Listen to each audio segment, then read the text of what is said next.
কত টাকা থাকলে জাকাত ফরজ হয়, জাকাত কবে দিতে হবে, জাকাত কত টাকা হলে ফরজ হয়? এর উত্তর হলো, কেউ যদি 52.5 ভরি রূপা, এটা অথবা রূপার সমমূল্যের সম্পদ, নগদ অর্থ, ব্যাংক ব্যালেন্স, অথবা ব্যবসার মাল, যে পণ্য কেনা হয়েছে বিক্রির জন্য, এরকম কোন মাল যার কাছে আছে যেটার মূল্য দাঁড়ায় 52.5 ভরির সমান, এইরকম সম্পদের মালিক যদি কেউ হয় এবং সেই সম্পদ তার কাছে 1 বছর থাকে, তাহলে 1 বছর পর ওই সম্পদের বাজার মূল্য হিসেব করে 1 বছর পর 2.5% জাকাত দিতে হবে, অর্থাৎ লাখে 2,500 টাকা।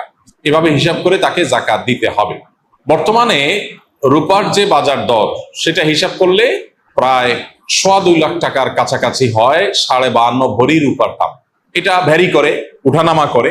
একেবারে খুব রিসেন্ট যে এখন 2026-এর ফেব্রুয়ারি মাস চলছে, এই সময়টাতে রূপার যে বাজার দর আছে সেটা হিসাব করে দেখা গেছে যে 2.25 লাখ টাকার কাছাকাছি। এক্সাক্ট আপনি যখন দিবেন রূপার দরটা জেনে নিয়ে যে 52.5 ভরি বা 52.5 তোলা রূপার দাম কত, সেটা হিসাব করে যদি দেখেন যে এটা আপনার সম্পদ এই পরিমাণ হয়ে গেছে, তাহলে সবটুকুর জাকাত দিতে হবে। এমন না যে এর অতিরিক্তটা জাকাত, বরং সবটুকুর জাকাত দিতে হবে।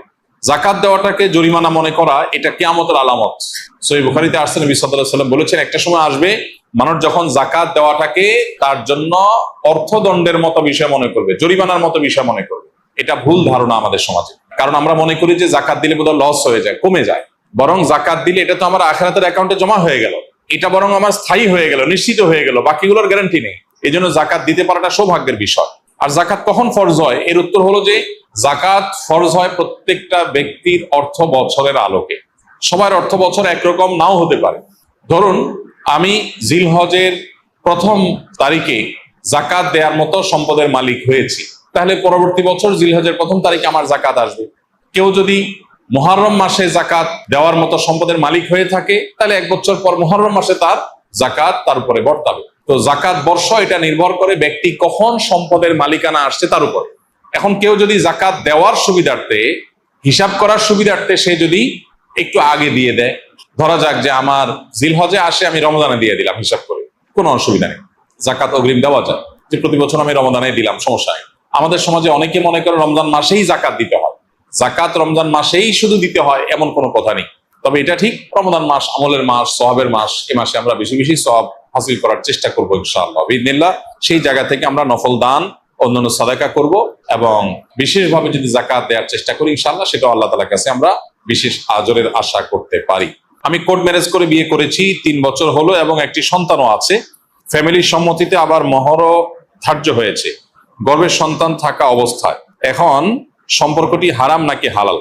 এই ধরনের প্রশ্ন উত্তরে আমরা বলে থাকি যে কোনো আলেমের সাথে সরাসরি সাক্ষাৎ করে শরণাপন্ন হয়ে তারপর উত্তর নেওয়ার চেষ্টা করবেন। কারণ এখানে থটগত একটা গুরুত্বপূর্ণ বিষয় আছে, যেটার উপর ভিত্তি করে মাসআলার উত্তর পরিবর্তন হয়ে যেতে পারে।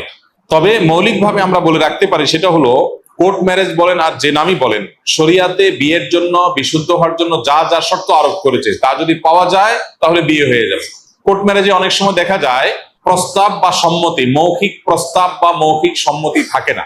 শুধুমাত্র কাবিননামাতে স্বামীর ঘরে ছেলের নাম, স্ত্রীর ঘরে মেয়ের নাম, আর দুজনের স্বাক্ষর নেওয়া হয় এবং দুজন সাক্ষীর স্বাক্ষর নেওয়া হয়। এইটুকু বিবাহ বিশুদ্ধ হওয়ার জন্য যথেষ্ট না।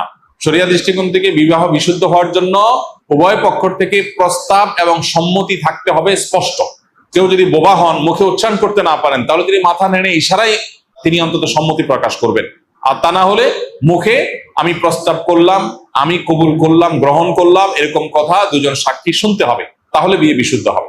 অতএব বিবাহ বিশুদ্ধের জন্য দুজন সাক্ষী উপস্থিত ছিলেন কিনা, তারপরে তারা এই প্রস্তাব এবং সম্মতির কথা শুনতে পেয়েছেন কিনা, সাক্ষীদের উপস্থিতি এবং প্রস্তাব সম্মতি এটা একই মজলিসে, একই বৈঠকে হয়েছে কিনা, এই বিষয়গুলো গুরুত্বপূর্ণ। এগুলো যদি হয়ে যায়, মহর যদি ধার্য কোনো কারণে নাও হয়, পরে ধার্য হয়ে যায়, বা অটোমেটিক যে মহরে মিছিল বলা হয় সেটা ধার্য হয়ে যায়, তাতেও বিয়ে হয়ে যায়। কিন্তু বিয়ের গুরুত্বপূর্ণ বিষয় হলো এই জিনিসটা। অতএব এটা কতটা হয়েছে না হয়েছে অনেকখানি প্রশ্ন উত্তরের উপর অনেক সময় নির্ভর করে।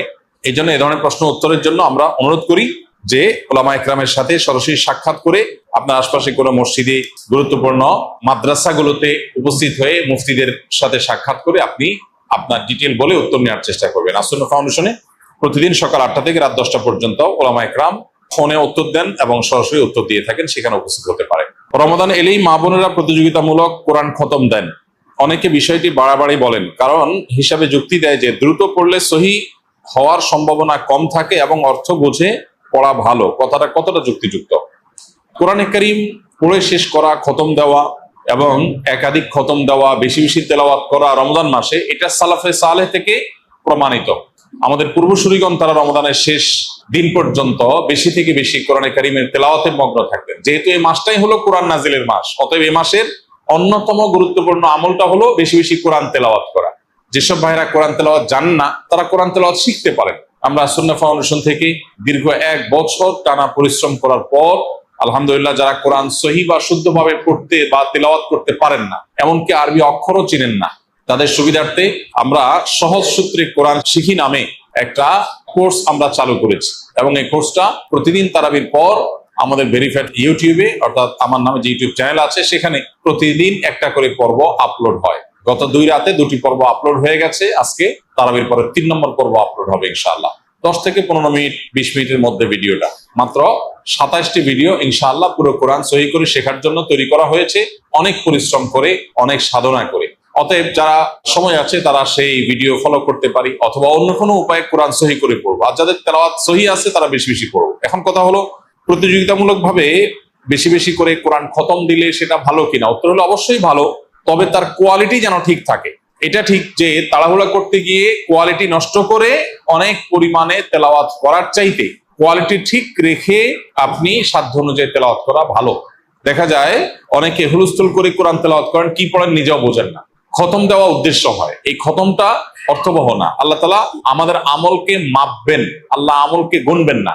কিয়ামতের দিন আমল গণা হবে না মাপা হবে?